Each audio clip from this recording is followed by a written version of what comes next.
പാർട്ടിക്ക് പോവില്ല, ആവശ്യമില്ലാതെ കാശ് ചെലവാക്കില്ല, ഫ്ലർട്ട് ചെയ്യാൻ അറിയില്ല, അഫെയറുകളുമില്ല, നേരെ വാ നേരെ പോ, എന്തോന്ന് ലൈഫാണ് ഇത്. 2K കിഡ്സ് പല 80s 90s കിഡ്സിനോട് ചോദിക്കുന്ന ഒരു ചോദ്യമാണിത്. സൺ, നിങ്ങൾക്കറിയാത്ത കുറേ കാര്യങ്ങളുണ്ട് അതിന് പുറകിൽ. നീ ക്ലാസ്സിന് വെളിയിൽ മുട്ടയെ നിന്നിട്ടുണ്ടോ? ബെഞ്ചിന് പുറത്ത് കയറി നിന്നിട്ടുണ്ടോ?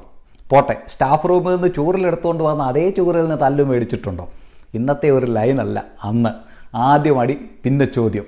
വീട്ടിലും സ്കൂളിലും പോലീസ് സ്റ്റേഷനിലാണെങ്കിലും അമ്മാതിരി സൈക്കോകളായിരുന്നിടെ അന്ന് ചിന്തിക്കാൻ കൂടി കഴിയാത്ത രണ്ട് കാര്യങ്ങളായിരുന്നു ഡിവോഴ്സും മെൻ്റൽ ഹെൽത്തും. നല്ല ഡിപ്രഷനും ആങ്സൈറ്റിയും ഒക്കെ വന്നാൽ കുഴമ്പ് തേച്ച് ചൂടുവെള്ളത്തിൽ കുളിച്ചിട്ട് കിടന്നുറങ്ങും. ഡിവോഴ്സിന് പകരം മുറിക്കകത്ത് കയറി കഥ കടച്ചിരുന്ന് 1 മണിക്കൂർ കരഞ്ഞിട്ട് ഒന്നും സംഭവിക്കാത്ത പോലെ ഇറങ്ങിപ്പോകും. അതെല്ലാം പോരാഞ്ഞിട്ട് സ്വർഗത്തിലെ വിറവ് കൊള്ളിയും തിളച്ച എണ്ണയും പാമ്പിനെ വിട്ട് കടിപ്പിക്കൽ ഭീഷണിയും.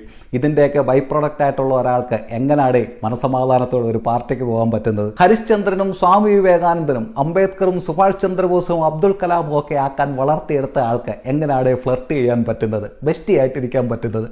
ഇതൊക്കെ നാച്ചുറലായിട്ട് വരേണ്ട കാര്യങ്ങളല്ലേ. പക്ഷേ അന്നത്തെ പിള്ളേർക്കുള്ള മറ്റൊരു കഴിവുണ്ട്. ഏത് സാഹചര്യത്തിൽ ചെന്ന് പെട്ടാലും ഒരു ദ്രാവകം പോലെ അതിനനുസരിച്ച് ഷേപ്പ് മാറുന്നതിനുള്ള ഒരു കഴിവ്. കണ്ടമാനം അങ്ങ് നിർബന്ധിക്കരുത്, അവർ കയറി അങ്ങ് അപ്ഡേറ്റഡ് ആവും.